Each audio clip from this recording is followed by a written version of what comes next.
भंडारा येथील नगर परिषद निवडणूक प्रभाग 3 करुणा ऋषी राऊत व नोटा या उमेदवाराला मतमोजणीच्या दिवशी ईव्हीएम मशीनवर 2 उमेदवारांसमोर नाव व मत प्रदर्शित न झाल्याने अर्धवट काम असताना निकाल घोषित करण्याच्या विरोधात आज सर्वपक्षीय भंडारा येथे ईव्हीएम हटाव तेज बचाव हा नारा देत मोर्चा काढण्यात आला। त्यामध्ये निवडणूक नव्याने घेण्यात यावी व ते बायलेट पेपरने घेण्यात यावी, कारण वरिष्ठ अधिकाऱ्यांना निलंबित करण्यात यावे।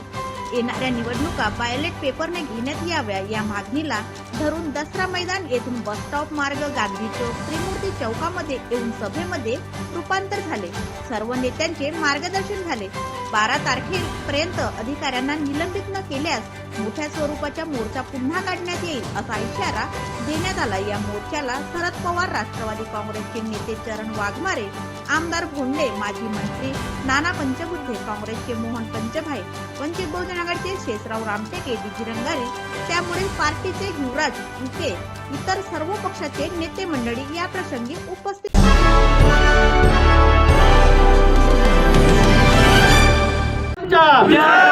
संविधान संविधान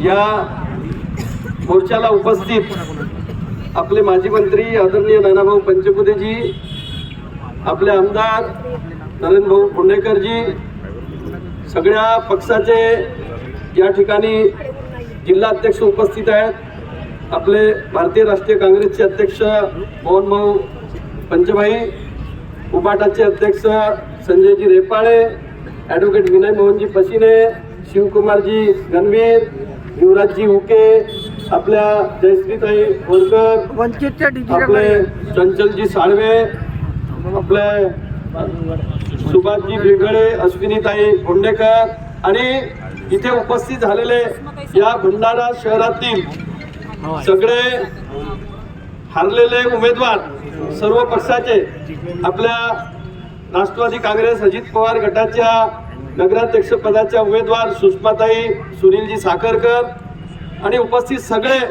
सर्व पक्षाचे मतदार पदाधिकारी बंधू भगिनी, आपण सगळ्यांची या ठिकाणी भाषणं ऐकलेली आहेत।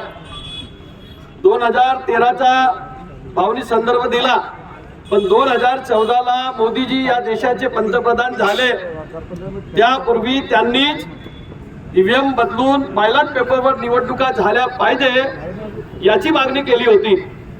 मला असं वाटतं ते प्रधानमंत्री झाल्यानंतर आपल्या सगळ्यांना असं वाटत होतं की आता मोदीजी प्रधानमंत्री झाल्यानंतर कायदा बदलवतील आणि या देशाच्या चुनाव आयोगाला सांगतील की सगळ्या निवडणुका बायलॉट पेपरवर झाल्या पाहिजे। पण मोदीजीला 2014च्या नंतर हे समजलं की यापुढे सगळ्या निवडणुका आपण ईव्हीएमवर जिंकू शकतो।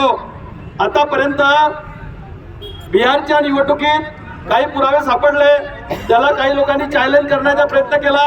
मागच्या लोकसभेच्या निवडणुकीमध्ये एक उमेदवार सुप्रीम कोर्टामध्ये गेला आणि त्यांनी ईव्हीएम मशीनसाठी पैसे भरले की तुम्ही ज्या कंपनीकडून ईव्हीएम मशीन खरेदी करता ती ईव्हीएम मशीन मला द्या, मी पैसे भरतो आणि कोर्टाच्या समोर त्या ईव्हीएम मशीन कशा पद्धतीने मॅनिप्युलेट करता येते त्याचं उदाहरण दाखवतो। पण केंद्र सरकारने त्याच्यावर कायदा आणला की अशी माहिती तुम्हाला देता येणार नाही आणि शेवटी सुप्रीम कोर्टाने त्याची याचिका खारिज केली। आपले राहुलजी गांधी पूर्ण देशभर ओरडत आहेत की दुबार मतदार झाले, मतदार याद्यामध्ये घोळ आहे, ईव्हीएम मध्ये घोळ आहे, पण पुरावे कोणी आतापर्यंत सादर करू शकले नव्हते।